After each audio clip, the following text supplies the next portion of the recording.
Halo IT-lovers, balik lagi di YouTube channel Visionet Data Internasional dengan program Ngabuburit, ngobrol bareng seputar IT. Nah, masuk ke episode 2, untuk Ngabuburit kita akan bahas mengenai cyber security atau IT security.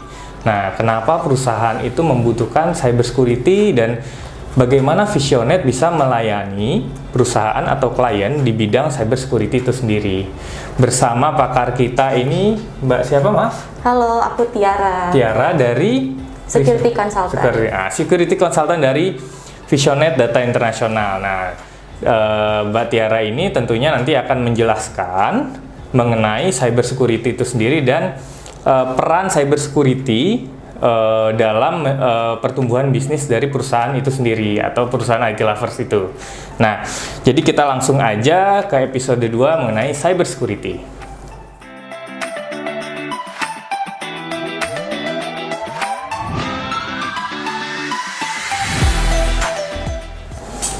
Oke, IT lovers, kita masuk ke segmen pertama, itu mengenai apa itu cyber security dan mengapa bisnis membutuhkan cyber security. Jadi kita langsung aja tanya ke pakarnya ya. Halo, apa kabar, Mbak? Halo, Mas. Baik, kabarnya? Baik.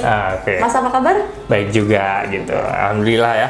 Nah, saya mau nanya nih mengenai apa sih itu cyber security dan kenapa bisnis atau perusahaan itu membutuhkan cyber security. Oke, cyber security itu merupakan sebuah komponen, aku bisa bilang sebagai komponen untuk mengamankan seluruh aplikasi ataupun network ataupun service yang ada pada sebuah perusahaan.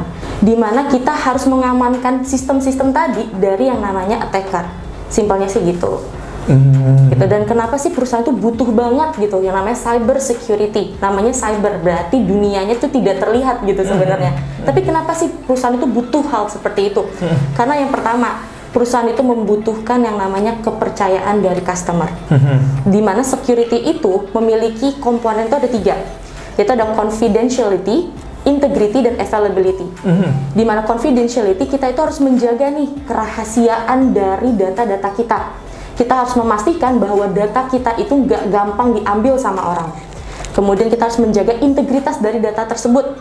Agar apa? Agar nantinya customer kita itu tuh bakal percaya sama kita kalau data mereka itu terintegrasi dengan baik dengan sistem yang ada. Dan yang terakhir adalah availability. Di mana availability itu adalah data mereka itu real, tidak ada yang diambil oleh orang lain, dan datanya itu benar-benar bisa kita lihat. Gitu, dan semuanya itu harus aman, rahasia, di mana itu merupakan konsep utama dari cyber security. Nah, untuk perusahaan yang membutuhkan cyber security itu biasanya industri apa aja sih, Mbak? Industri itu banyak banget, sebenarnya nggak cuma perusahaan loh, Mas, tapi kita sendiri nih sebagai pribadi orang-orang yang suka main internet, kita yang suka main sosmed, kita juga butuh yang namanya cyber security.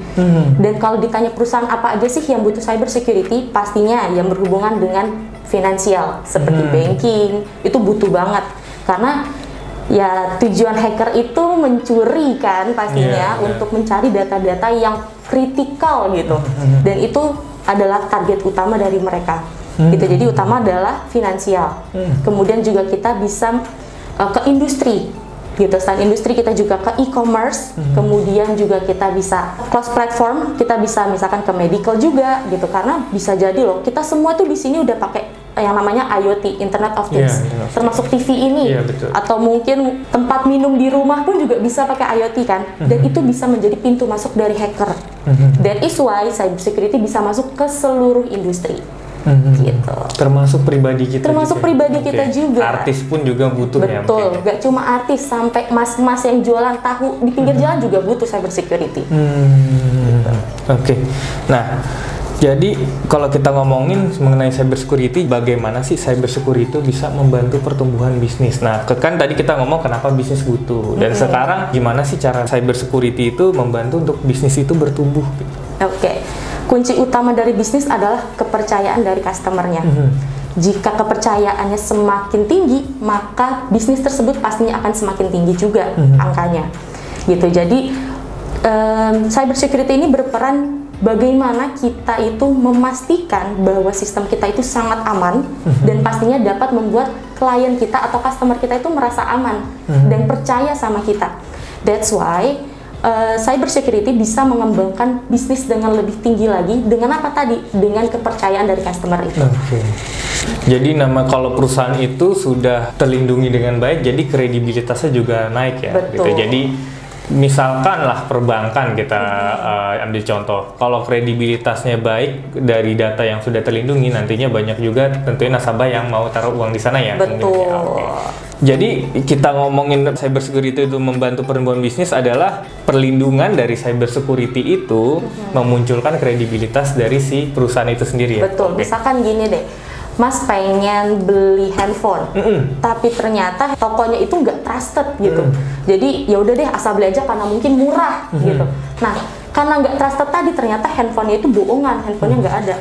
Nah, sebagai customer apakah Mas pengen beli di situ lagi? Enggak kan pastinya. Nah, itulah sama seperti cyber security, kita akan memastikan bahwa perusahaan tersebut benar-benar aman dan dapat dipercaya oleh nasabah atau klien. Gitu. Oh, berarti itu kenapa bisnis itu atau perusahaan itu sangat butuh yang namanya cyber security ya. Betul. Oke, baik. Nah, jadi kalau misalkan kita udah tahu nih bisnis kenapa perusahaan itu membutuhkan cyber security atau bisa juga untuk membantu menumbuhkan kepercayaan kepada nasabah atau calon konsumen atau potensial konsumen. Nah, jadi apa saja sih biasanya tipsnya nih? Tips untuk menerapkan cyber security di sistem perusahaan. Oke. Tipsnya tuh yang utama itu jangan kaget ya, tapi tips yang utama adalah selalu takut. Oke, karena apa? Karena kalau selalu takut, kita akan selalu aware. Ini kira-kira sistem kita udah aman belum sih? Kira-kira ini bisa jadi pintu masuk penyerang nggak sih? Kira-kira kita itu udah comply atau belum? Gitu. Jadi kita harus selalu takut, kita harus selalu waspada. Itu yang pertama. Kemudian yang kedua adalah kita harus sabar, tipsnya. Karena kalau kita langsung pasang semua perangkat security dengan maksimal, itu biayanya nggak murah loh. Gitu. Jadi kita harus sabar, pelan-pelan. Kita harus tahu prioritas mana sih yang harus kita utamakan. Gitu. Apakah kita harus, misalkan kita harus pasang antivirus dulu? Apakah kita harus pasang firewall dulu? Apakah kita harus monitor dulu? Kita harus tahu nih prioritasnya seperti apa. Jadi harus sabar, harus pelan-pelan. Gitu. Dan yang terakhir adalah kita harus selalu up to date. Kita selalu up to date karena serangan itu setiap harinya ada aja loh Mas yang baru. Mereka itu bisa dibilang cerdas-cerdas, cerdik-cerdik, tapi ingat kita sebagai orang-orang yang melakukan defense nih harus jauh lebih cerdik dari mereka. Makanya kita harus selalu up to date sama semua perkembangan tentang teknologi. Oke. Berarti kan ngomongin soal up to date, ngomongin soal serangan-serangan dari hacker. Nah, yang ingin saya tahu apakah semua hacker itu memiliki pola yang sama? Oh, enggak dong. Kalau sama berarti kita nggak ada di sini. Karena kalau misalkan polanya mereka sama, berarti cara menyelesaikannya juga sama. Itu alasannya kenapa cyber security dibutuhkan tadi. Karena serangan mereka tuh banyak banget. Mereka itu punya beragam cara untuk menyerang kita. Ada lebih dari ratusan cara mereka untuk menyerang kita.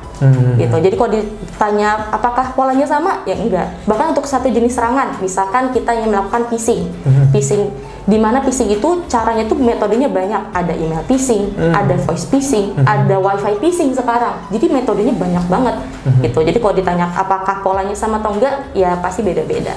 Oh, jadi polanya itu mereka mencari celah yang ada di perusahaan tersebut. Betul. Oh, polanya akan berbeda-beda. Jadi penanganannya pun juga akan berbeda-beda ya. Oke. Tapi tujuan mereka sama. Tujuan mereka sama. Mencari keuntungan. Iya, betul. Iya, betul.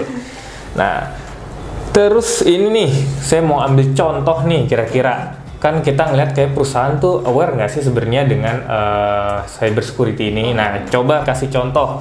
Dari 10 perusahaan nih di Indonesia, kita ambil contoh. Berapa perusahaan sih yang mereka benar-benar sadar bahwa mereka dihack? Mungkin kalau dari 10 hampir nggak ada, atau mungkin lebih baik ya jawabnya adalah mungkin dari 10 hanya ada 1 atau 2 perusahaan yang sadar akan security. Gitu. Kenapa? Karena tadi security itu masih dianggap hal yang ya udahlah nanti aja dipikirinnya karena kita bukan di bidang security nih. Gitu. Jadi mereka tidak memastikan apakah data mereka itu akan benar-benar aman. Gitu. Jadi kalau dari 10 bisa aku bilang hampir nggak ada, atau mungkin paling tinggi itu sekitar 2 dari 10 perusahaan yang sadar akan ada security. Tapi kalau sadar bahwa mereka dihack itu ada nggak kita ataukah misalkan mereka sadar ketika websitenya memang udah jebol atau misalkan mereka pertahanan mereka misalkan email karyawannya udah kena phishing semua baru sadar, ataukah sebenarnya mereka tanggap gitu. Misalnya kalau misalkan dari 10 perusahaan itu ada 1 atau 2 yang tanggap, berarti bisa dibilang awareness mengenai cyber security itu di kalangan perusahaan di Indonesia berarti masih kurang ya? Iya, betul. Untuk awareness sendiri masih sangat kurang. Jadi kebanyakan mereka itu tahu saat mereka udah diserang. Dan biasanya mereka itu datang ke Visionet udah membawa masalah. Tolong dong, saya udah kena ransomware. Itu udah paling sering banget terjadi. Gitu. Jadi rata-rata datangnya kayak ke dokter ya, udah sakit baru datang. Tapi enggak, istilahnya dokter gigi itu giginya udah sakit, udah bolong baru datang. Tapi nggak pernah pemeriksaan secara rutin tiap 6 bulan ya. Berarti pemeriksaan database atau keamanan IT di perusahaan itu secara rutin itu penting. Penting banget pastinya. Karena tadi serangan itu kan muncul setiap hari ya, baru-baru. Dan metodenya pun juga beda-beda kan. Kalau kita misalkan periksanya cuma setahun sekali atau mungkin nggak sama sekali, wah itu bahaya banget mas. Apalagi kayak kita nih misalkan ke dokter tiba-tiba udah panas tadi. Kita kan sebelumnya itu harusnya bisa menjaga kesehatan kita dulu gitu. Kita bisa nanya-nanya sama dokter misalkan, oh tenggorokannya udah mulai sakit nih, atau oh mungkin udah mulai pusing-pusing, kita bisa prevent dari sana. Tapi biasanya kita datang ke dokter udah demamnya tinggi, udah bersinnya kayak apaan tahu gitu kan. Itu udah hal yang telat lah bisa dibilang. Dan itu yang sering banget terjadi di perusahaan kita. Gitu. Oh jadi klien udah datang dengan masalahnya bahwa mereka dihack gitu. Dan kita akan mengobati, istilahnya bukan melakukan pencegahan. Tapi pernah nggak sih kira-kira dari Visionet ini ada perusahaan yang tolong dong saya mau coba cek keamanan dari perusahaan saya, tapi nggak ada masalah, mereka lagi nggak dihack atau apa, itu kira-kira ada nggak? Oh ada, makanya tadi aku bilang dari 10 ada 2 lah gitu, yang sadar gitu. Biasanya itu dari banking. Industri banking itu ya biasanya. Karena itu mereka udah punya compliance, mereka udah punya checkpoint, harus melakukan assessment terhadap security mereka. Itu karena kewajiban. Iya. Tapi di luar itu biasanya ya so-so lah, kadang ada, kadang enggak. Oke. Kalau startup sendiri itu, startup itu kan kita ngomong yang namanya aplikasi. Nah, biasanya startup itu kan banyak yang sekarang di bidang fintech atau di bidang aplikasi transportasi atau aplikasi lainnya, istilahnya bisnis yang berbasis aplikasi. Nah, itu mengenai aplikasi tersebut, apakah mereka juga membutuhkan yang namanya IT security? Karena kan mereka rata-rata itu punya data pelanggan atau mereka punya data pengguna user dari si aplikasi tersebut. Nah, itu bagaimana tanggapannya, Mbak? Betul, mereka itu tetap membutuhkan cyber security. Sama kayak gedung lah. Gedung kalau misalnya udah mau setinggi apapun gedungnya, mau sebesar apapun, kalau nggak ada security di depannya yang jagain pintunya, maling masuk gampang banget dong. Gitu.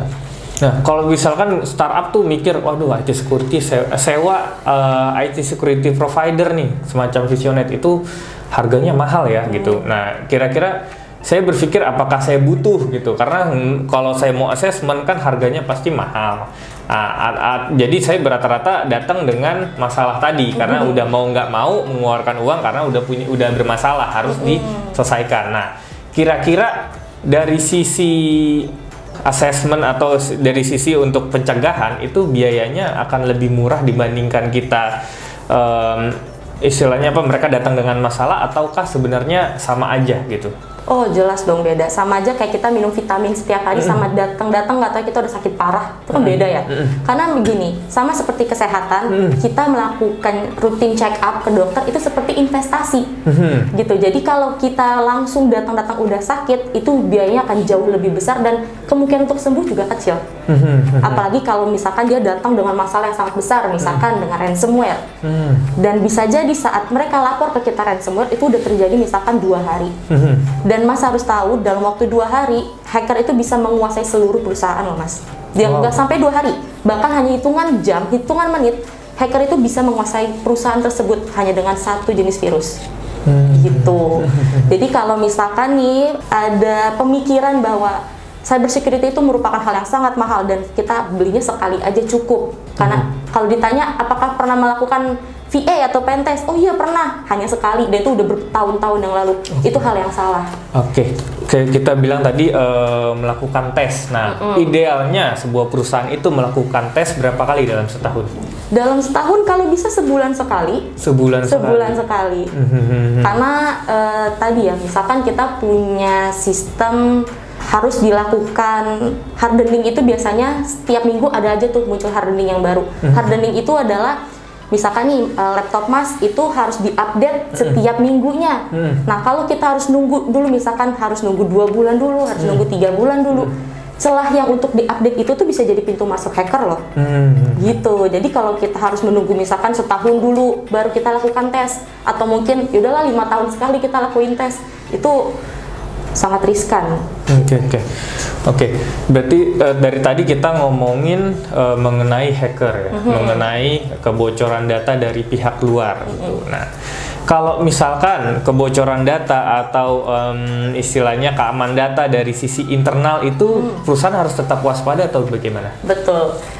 Penyerang itu sekarang lebih pintar. Mereka itu bukan cuma dari luar, tapi bisa juga dari dalam, atau mungkin bisa juga aku nggak sengaja ngelakuin penyerangan kepada sistem sendiri. Misalkan kita ngirim data lewat platform chat, atau kita ngirim data lewat flash disk. Nah itu bisa menjadi celah nih, dimana misalkan aku ngirim file yang confidential, file yang sangat rahasia ke Mas. Kemudian platform chat kita itu misalkan adalah sebutannya man in the middle. Ada orang nih di tengah-tengah percakapan kita ngambil data tersebut. Itu bisa jadi disebut sebagai serangan juga. Atau mungkin kita nggak sengaja nih, misalkan kita lagi ngirim data dan ternyata data kita itu kesebar ke orang lain. Itu kan namanya serangan dari dalam kan. Itu adalah alasannya kenapa kita harus juga yang namanya cyber security training. Jadi karyawan-karyawan yang ada di perusahaan itu juga harus mendapatkan training. Jadi mau sebesar apapun usaha kita dalam mengamankan perusahaan, misalkan kita udah beli semua perangkat yang paling mahal, kita punya servis yang paling bagus, tapi ternyata karyawan kita nggak punya knowledge nih tentang cyber security ini, wah itu sama aja sih bisa menjadi lubang untuk perusahaan kita. Bisa apa ya? Ada kebocoran data tadi. Gitu. Oke. Berarti yang namanya namanya cyber security itu nggak hanya penyerangan dari hacker, langsung menyerang, tapi ada juga celah misalkan dari orang dalam itu sendiri ya. Bisa juga misalkan Mas punya laptop dari kantor, atau mungkin teman-teman ada yang punya laptop dari kantor, kemudian akses mau misal kita WFH ya sekarang ya, pas WFH ini kita mau akses file yang ada di kantor lewat wifi publik, misalkan kita lagi di coffee shop, kita pakai wifi mereka, dan ternyata kita masuk jebakan Batman. Dan ternyata wifi tersebut adalah milik hacker. Dan itu sering banget, itu disebutnya juga sebagai wifi phishing. Gitu. Jadi banyak banget nih teman-teman yang misalkan di rumah nggak sengaja melakukan hacking ke perusahaan karena itu tadi kurangnya awareness, kurangnya training tentang cyber security. Berarti wifi public itu perlu diwaspadai. Perlu diwaspadai. Itu buat teman-teman yang suka pakai wifi gratisan mulai sekarang. Dicek deh wifi-nya itu aman atau enggak ya. Jadi jangan asal connect dengan wifi. Betul. Nah, kita udah ngomongin tadi penyerangan dari luar atau dari dalam, dan mereka aware atau enggak mengenai cyber security. Nah, kalau misalkan nih perusahaan sudah kena hack gitu, udah dihack, mereka udah diserang, apa yang harus mereka lakukan? Oke. Biasanya yang terjadi adalah perusahaan langsung chaos, langsung panik gitu. Jadi yang harus dilakukan pertama kali adalah jangan panik. Kenapa? Karena kalau panik biasanya kita nggak bisa nih berpikir jernih. Jadi keputusan diambil seada-adanya aja. Misalkan nih perusahaan kita kena ransom lagi tadi, karena ransom itu merupakan hal yang paling sering terjadi di perusahaan besar. Misalnya terjadi ransom, terus apa yang harus kita lakukan? Oh ya udah, matiin aja semua device-nya, kita cabut aja semua kabelnya. Padahal harusnya nggak kayak gitu langkah utamanya. Jadi yang pertama jangan panik. Kemudian yang kedua, kita harus cari tahu dulu kira-kira masalahnya itu datangnya dari mana, dari divisi mana, siapa sih yang pertama kali kena serangan ini. Jadi yang kalau kita udah tahu akar utamanya itu tuh dari misalkan dari laptop aku, nah berarti laptop aku harus dikuarantin, harus dikarantina, gitu. Jadi kita harus memutus komunikasi dari komputer aku ke komputer lain atau ke server lain. Itu yang hal yang kedua. Jadi kita harus mengkarantina device tersebut. Langkah selanjutnya apa? Kita melakukan investigasi gitu. Jadi kita di sini selain sebagai dokter, kita sebagai polisi juga, Mas. Gitu. Kita melakukan investigasi. Kira-kira apa sih yang dia cari? Apa sih yang dia ambil dan mau kemana lagi dia? Biasa kita bisa tahu dia mau kemana-kemananya. Karena ada yang namanya lateral movement. Gitu, misalkan dia udah di laptop aku, tapi ternyata dia pertama kali masuk bukan dari laptop aku, tapi dari laptopnya Mas Ruli. Gitu. Jadi kita harus tahu nih, biasa tuh dia akan meninggalkan yang namanya jejak. Gitu. Jadi kita harus cari tahu dulu, investigasi dia itu dari mana, mau kemana, dan apa yang dia mau lakuin. Setelah itu kita melakukan preventing, gitu. Kita akan blocking, kita juga akan mencari kira-kira celah seperti ini tuh bisa muncul di mana lagi sih. Terus kita tutuplah celah-celah tersebut, gitu. Setelah kita tutup celah-celah tersebut, kita lakukan yang namanya, misalkan nih ya, tadi udah kena ransom, kita akan lakukan namanya backup server. Gitu, kita akan backup data-data yang hilang. Tapi sebelumnya ya pasti kita harus memastikan lingkungan ini aman dulu ya. Setelah tadi kita lakukan backup, ya udah habis itu kita lakukan seperti VA. Kemudian kita bisa melakukan monitoring berkala biar kita nggak ada nih kejadian kayak gini lagi gitu. Oke. Jadi ketika perusahaan itu diretas, yang pertama kali mereka lakukan adalah jangan panik, gitu, jangan panik. Nah, kemungkinan kalau misalkan kita ngomong berarti mereka rata-rata kalau kena retas atau mereka ingin memperkuat cyber security, mereka harus mendatangi IT security provider, ataukah mungkin ya dari kacamata saya, IT dari internal perusahaan itu punya kapabilitaskah untuk IT security itu sendiri, ataukah tetap harus membutuhkan bantuan IT security seperti Visionet ini? Oke, kalau memang mereka mampu menyelesaikannya sendiri itu bagus banget. Tapi biasanya kan teman-teman kita itu industrinya luas ya, misalkan di industri kesehatan atau mungkin dia di e-commerce yang fokusnya bukan ke security. Itu biasanya mereka nggak ada bukan nggak ada, tapi belum memiliki kemampuan seperti yang Visionet punya. Gitu, makanya teman-teman bisa menghubungi Visionet karena kita punya tenaga yang ahli, kita punya tenaga profesional untuk mengatasi masalah-masalah tersebut. Mungkin bahkan dari IT security provider itu bisa memberitahu ketika mereka nggak sadar ya. Betul. Ada kemungkinan karena kita kan di sini IT security itu kan selalu fokus on client ya. Nah, kalau misalkan IT internal itu mungkin fokusnya banyak ya. Oke. Jadi kalau nggak salah mungkin mereka nggak bisa fokus untuk pekerjaan utama untuk pengembangan perusahaan. Jadi disinilah fungsi IT security provider tersebut. Oke, kita kan udah ngomong tuh IT security provider untuk membantu perusahaan dalam menangani hacker. Nah, kita bisa lihat Visionet ini merupakan IT security provider, ya kan? Punya service di bagian tersebut. Nah, jadi kalau boleh tahu nih, di mana sih peran Visionet itu dalam membantu klien untuk memperkuat cyber security di perusahaan mereka? Iya. Perannya banyak banget. Kita tuh multi talent. Oke, yang pertama kita bisa melakukan compliance terlebih dahulu. Kita akan assess dulu nih kira-kira teman-teman ini punya celah di mana aja gitu. Kita akan melakukan compliance dulu. Compliance itu apa sih? Compliance itu simpelnya adalah seperti checkpoint. Jadi apa-apa aja yang kita harus lakukan agar perusahaan kita itu comply, perusahaan kita itu aman.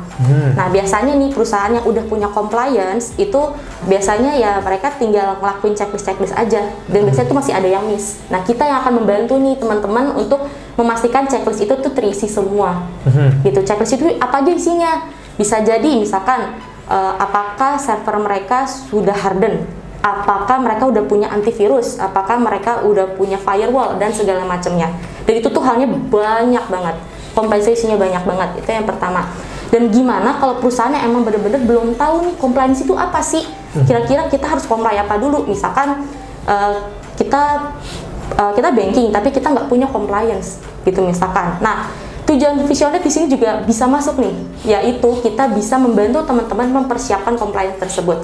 Misalkan untuk banking kita bisa pakai PCI DSS. Kita akan membantu nih teman-teman, apa aja sih yang kita harus dapatkan untuk apa aja yang harus kita lakukan untuk mendapatkan PCI DSS tersebut. Itu yang pertama, compliance. Kemudian setelah compliance, kita akan melakukan assessment, security assessment. Kita akan mereview seluruh perangkat security perusahaan tersebut. Gitu. Jadi kita akan memastikan apakah konfigurasinya sudah pas, apakah sudah cukup melindungi, apakah skopnya sudah melindungi keseluruhan keseluruhan aset dari perusahaan tersebut. Gitu. Itu security assessment. Kemudian setelah melakukan security assessment, apa yang kita lakukan? Kita bisa melakukan vulnerability management. Vulnerability management itu terdiri dari dua, yaitu ada vulnerability assessment dan ada penetration testing. Vulnerability assessment adalah di mana kita akan mencari celah-celah, ibaratkan kita akan menjadi air untuk sebuah wadah yang banyak bolong-bolongnya gitu. Kita akan mencari celah-celah tersebut, dan setelah kita dapat celah tersebut, kita akan memberikan rekomendasi. Gitu, kita akan memberikan rekomendasi gimana caranya menutup celah-celah tersebut. Gitu. Dan setelah celah tersebut tertutup, kita juga biasanya nih customer itu bakal minta namanya pen test atau penetration testing. Penetration testing itu adalah di mana kita berperan sebagai hacker. Gitu. Jadi bukan kita sebagai polisi aja, tapi kita berperan sebagai hacker ini, sebagai maling ini. Di mana kita punya 3 metode. Ada metode black box. Black box itu di mana kita akan berperan layaknya hacker dari luar. Kita nggak tahu kredensial sama sekali. Kita masuk secara masif, kita masuk secara brutal ke dalam sistemnya mereka. Pastinya tapi dengan izin mereka ya. Kemudian yang kedua ada namanya gray box. Kita mengetahui sedikit kredensial, di mana kita ya adalah gitu cara untuk kita masuk dalam sistem tersebut. Dan yang terakhir yaitu adalah white box. White box itu kita menyerang dari dalam.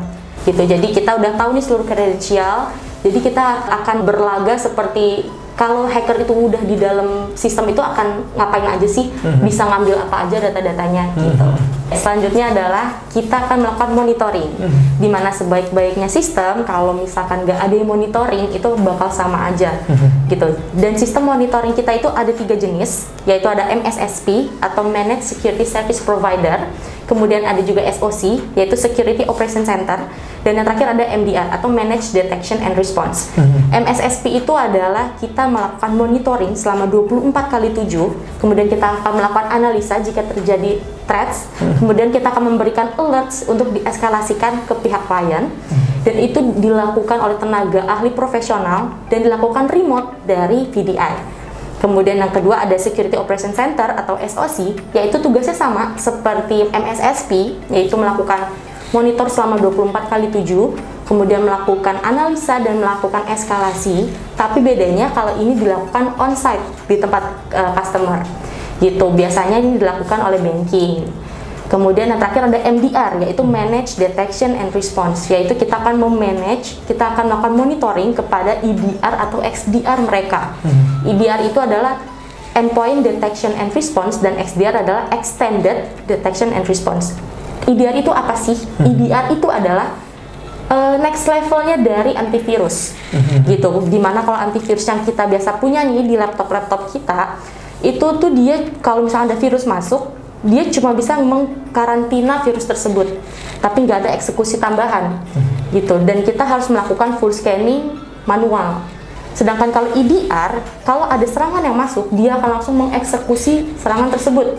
Dia akan langsung melakukan karantina jika memang PC tersebut sudah sudah terlanjur rusak gitu, sudah terlanjur dirusak oleh si virus tersebut, gitu. Termasuk ransomware. Misalkan laptop aku terkena ransomware dan di laptop aku ada EDR, maka di EDR tersebut dia akan langsung mengeksekusi virus tersebut, gitu. Dan agar apa? Agar kita itu laptopnya nggak kena ransomware dan nggak kena ke server-server lain, gitu. Dan yang terakhir, kalau kita udah yakin memonitor, kita juga harus melakukan pencegahan dari dalam, yaitu dari karyawan-karyawan kita. Dengan cara apa? Dengan cara cyber security training, gitu. Kita bisa melakukan training, banyak jenisnya. Misalkan kita bukan cuma training seperti apa sih pentingnya cyber security, enggak. Bisa lebih spesifik, misalkan tadi yang udah aku bilang sebelumnya. Kalau kita misalkan menggunakan wifi public, nah wifi public ternyata kita kena wifi phishing. Nah, karyawan kita nggak tahu web phishing itu apa. Dan ternyata itu menjadi pintu masuk hacker untuk masuk ke perusahaan kita. Nah, kita bisa memberikan simulasi penyerangan hal yang sama, tapi bedanya kalau kita tuh akan memberikan edukasi gitu setelah kita melakukan simulasi tersebut. Itu kita bisa provide itu. Dan kita juga udah bekerja sama dengan prinsipal yang pastinya udah trusted banget. Oh iya benar sih, sewaktu saya pertama kali masuk Visionet juga kita di training gitu. Karyawan-karyawan baru semua di training mengenai IT security juga, dari keamanan data perusahaan yang tadi kita WiFi, password, terus juga nggak boleh sembarang akses internet atau menggunakan website platform yang tertentu lah ya. Jadi nggak hanya training aja Mbak, tapi juga untuk keamanan dari segi IT atau sistem perusahaan itu sendiri ya. Betul. Termasuk seluruh karyawan security kita ataupun seluruh karyawan yang ada di Visionet sebelum kita tadi misalkan ada dedicated di tempat orang atau kita sebelum menerjunkan orang-orang ini untuk masuk ke dalam project, kita akan melakukan training terhadap project itu terlebih dahulu. Gitu misalkan nih Mas Ruli pengen diterjunkan ke dunia SOC. Nah, Mas Ruli harus melakukan serangkaian training untuk melaksanakan SOC. Walaupun sebelumnya mungkin Mas Ruli udah kerja di SOC ya, tapi kita akan kayak ngelakuin tes lagi, kita akan melakukan training secara berkala. Untuk apa tadi? Untuk menjaga anak-anak dari Visionet itu tetap up to date gitu terkait IT security. Oh, jadi berarti karyawan Visionet itu nggak hanya up to date, juga terlatih ya? Betul. Terlatih dan juga tersertifikasi karena selalu ada training yang up to date ya? Betul. Oke. Terima kasih Mbak Tiara untuk insight-insight mengenai cyber security itu dan apa pentingnya cyber security bagi perusahaan. Jadi sekarang IT lovers sudah ngerti mengenai kenapa sih kita butuh cyber security managed service ya, dan kenapa perusahaan itu harus benar-benar aware dengan yang namanya hacker, dengan namanya IT security. Jadi nggak pemadam kebakaran ya, tapi kita mencegah itu lebih baik daripada mengobati. Jadi kalau bisa perusahaan itu harus benar-benar aware, yang tadi bisa dibilang setiap bulan kalau bisa kita cek keamanan dari sistem di perusahaan kita. Nggak hanya sistem, tapi juga kita training karyawan-karyawan kita untuk juga aware terhadap IT security itu sendiri. Gitu. Mungkin kalau misalkan IT lovers ingin tahu mengenai IT security atau ingin juga merasakan service atau butuh bantuan nih untuk cek sistem di perusahaan IT lovers, atau IT lovers punya kendala dari sisi IT security, bisa langsung ke Visionet Data Internasional untuk menghubunginya di nomor ini. Atau bisa juga langsung ke website kita di www.visionet.co.id. Dan jangan lupa untuk follow Instagram kita di visionet@visionet.id, dan juga follow juga Facebook kita. Nah, untuk mengenai lebih lanjut mengenai ngabuburit, kita udah punya beberapa episode yang bisa langsung dicek di YouTube Visionet Data Internasional, dan jangan lupa untuk subscribe, like, dan juga share video ke teman-teman, ke rekan-rekan supaya aware mengenai IT security, dan mungkin ada temennya dari perusahaan IT lovers yang butuh mengenai IT security. Nah, akhir kata saya Ruli dari Visionet Data Internasional dan juga Mbak Tiara pamit undur diri, dan sampai jumpa di episode selanjutnya. Bye-bye.